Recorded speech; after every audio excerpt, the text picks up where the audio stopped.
How's it going? Greenstar here. I'm doing a What's in the Box? What's in the Box? This is a What's in the Box. This is a brand new copy of Sea of Horror. Now, I do own this game. However, it has been played so much that when I got a chance and it was on sale, I picked up another copy because it gets played a lot. Tell you the truth, it is probably the meanest game I've ever played. I mean, it's fairly mean. It's a great game, though. It is a 3 to 6 player game. You see down there, 14 plus game. Honestly, it works best 4 to 6, and I honestly would have. If you can play with 6, it's the best way to roll. The more players, the better, really. 3 players, just all right. You can see how this is all going to look. These are the different. The board is pretty massive. It's broken up into pieces. So if you can see, there's 1, 2, 3, 4, 5, 6, 7, 8, 9, 9 different pieces. 9. Plus the little. That's the tower. And there is the horde of zombies. So that's how big the board is. It looks like that. It's pretty big, right? Let's crack this open and see what we get. Now, I know my version I actually got from a friend, and it is the first print run of the game. So it's an older, it's like when this game first hit the shelves. And I know that some of the things in this game now are a little bit different. I'm not sure exactly what's different. I don't remember. I know I played a newer version of it, so there were just some things that were a little bit tweaked on it. Well, this is a survival horror game, so it's it's really you try to forge friendships, but sometimes that doesn't always work out. All right, let's crack it open and see what we get. Backstabbing ensues, and you try to work out deals, but depends on who you're playing with, I guess. This would be a ad for stuff. Now, this comes with a main rule book. As you can see, the main rule book. Okay. What's nice is that it also comes with multiple copies. So it comes with another copy of this rule book.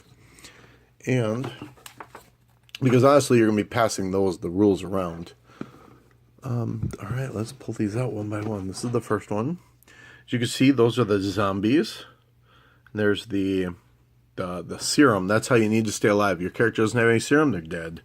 The fire is for if the room blows up.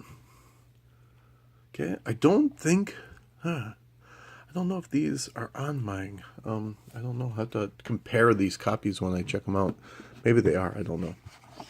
This is the more zombies and syringes and fire, and this would be the bunker where all the horde of zombies, where you can store your zombies. This is just a dump truck. More zombies. If you see the little cans down here, the cans are points. They're food. So at one point you can collect the food. If you they'll be upside down, so you won't see them. Oh yeah, this is something new. These right here. These are little stands you put up in front of you so you know what color your player is. So you're looking around there, who's yellow, who's purple, whatever, so you know that this is the color of the player that you're playing against or whatnot. Okay, these are your characters. You can see the nerd, the screaming one, the little girl, the mama. That is the token to set whose turn is the head, or the tiebreaker rule. That's the first player token. These are to mark off what players are not playing. So if there's no purple player, you put that over the purple slot. And these are explosion tokens. All right, this is the water tower. A great and dangerous place to be. I like being on the water tower. It offers you a distinct advantage of being able to see the upcoming cards. But the problem is that the water tower can explode, and people tend to target it. So if you're in the water tower and it blows up, too frickin' bad, you're dead. You're dead. All right, this is the Armory. Yeah, I think these are a little bit more vibrant in color, a little bit nicer, so you can see. Or I suppose you wouldn't know if they're but they are different. Well, slightly different, I think. These are actually the board, so this isn't a punch out, it's just the actual board.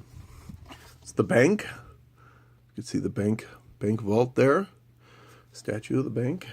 Now, if you notice on this right here, this signifies how many zombies. If there are 3 zombies, at least 3 zombies in this bank or more, then you either have to kill down to below 3, so it'd be down to 2 zombies, or somebody has to die. So if there are 3 people in this room, there are 3 zombies in the room. If you can't kill at least one of those zombies, guess what? You're gonna die. But that all goes by vote. So if everybody votes for each other, the tiebreaker then goes to whoever the tie-breaking player is, which is signified by this right here. That's the tiebreaker, so it would go around in a circle.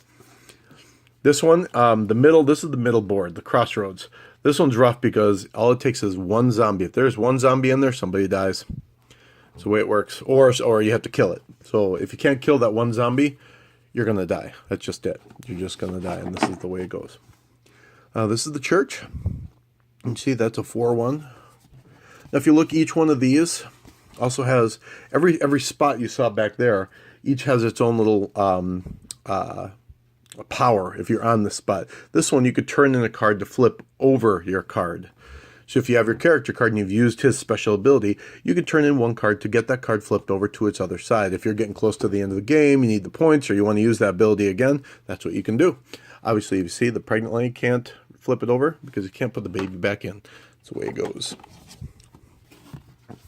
Okay, this is the hospital. So, yeah, it's a little bit different, I think, if I'm not mistaken. So there's the hospital spot and the zombies.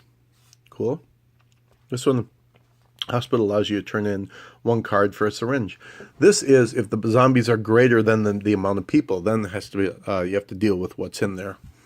Was this the same? This is just if there are 2. There are 2 or more zombies in this area, you have to deal with it. That's the way it goes. This game can get really freaking rough at times. All right, first off, these. What these are for your specific player, these are your color tokens. So if you have whatever, the Screaming Lady and the Mama, they're going to be in like yellow or white. That's going to signify who your character is. The black ones are specifically just for the zombies. So the zombie characters are going to be put in just here. Okay. What's nice is it does come with a plethora of extra bags to put all your stuff in. Cool. It's a nice box. It's a cool looking box. Now, there are 2 sets of cards. Let's get them out here. First deck. You can see, we will crack this open. I did get a promo card from the place I bought it. I probably should have put that in here. I will go get this. I'll do a jump cut in here in a second. Okay, these are your players. So if you notice, players on this side, this is their action. So this action right here would be you could stop somebody from playing another card. If you're able to save your character, it's worth 4 points. The little 3 means that's what the flip side would be. The flip side. After you use that player, or after you use that power, flip it. And then that's what what would be worth then. 3 points if you could save her. So there's the Mama, the Housewife, the Vigil, the Little Girl, the Granny, the Blonde, the Rocker, the Pregnant Woman, the Special Agent, the Thief, the Student, the Geek, the Businesswoman, the Little Boy, the Grandpa, the Teen, it's a lot of players, the Priest, the Businessman, the Sushi Chef, the Rasta. Okay. That's all the characters. Now these right here signify, you can see the hours down at the bottom. The hours, each round you're going to flip one of these cards, and that's what's going to happen. So if you see the card ahead of time, you're going to know that this many zombies are in each of these spots. You could see, however you have the board set up, you know that what's going to happen is that these zombies are going to be in these different spots. That works. My flash turned off for some reason. So that's the different times. It'll also show, if you look on here too, treats. Treats that'll get put down. So it might be zombies and treats. I call them treats. That's just what we've been calling them. This also means that zombies will go from one spot to another spot. Okay, so that's what those are. And you see there are 4 hours. See the 4th hour? Okay, now that's a 2. So all the zombies from 3 go to 6. All the zombies from 2 go to 4. Then these are the action cards. Now, what I'm going to do right now is give you a little pause, because I'm going to go get I totally forgot the promo card, so I want to throw that in right now so I don't lose it. Plus, you get to see it. So, one sec, hold. Pause. All right, back. This right here is a promo card. It is called the Lawnmower. Now, you can see the Lawnmower. What it can do is you flip over your character, and you can kill up to 5 zombies in one spot. Really cool card. So, throw that in with the rest. So, we have night vision goggles, a weapon replica, alarm. Each of these do, you'll look at the rules. This makes you disappear. This has some other kittens moving, or has some zombies moving. Running shoes gun, Molotov cocktail kills off somebody. Rescue flares, the chainsaw kills half. The makeshift bomb, the shotgun. I think these might be slightly different than mine too. The back door. The pickpocket, the pepper spray, the energy drink, the flashlight, and the canned food. Ew, puppy chow, yuck. All right, those are the action cards. Action cards are like gold. The more players you have, the less you have of those. They, you don't get many of them in the game, and they don't come up very often in the treats. So, gold, I tell you. If you play this game, gold. Absolute gold. All right, the last section here. These are your movement cards. Now, they're going to correspond to the color player you are. So if you have a red like this, that's the red player's deck, the white player's deck, the yellow players, and so on. Okay. And on your turn, each round, what you're going to do is you're going to put one of these down. It's one of your players from like another spot. One of your characters is going to have to move to one of these spots. And if it's full, it's going to have to go to the center. So that's what these are for. Is for just signifying where your player is going to be moving. So that's how those work. They're pretty cool. These are different than my version. They're a lot nicer, actually. I'd like to get some sleeves for these, too. That'd be kind of nice. Okay, well, this has been City of Horror. A really fantastic, but like I said, really mean game. Really mean. There it is. City of Horror.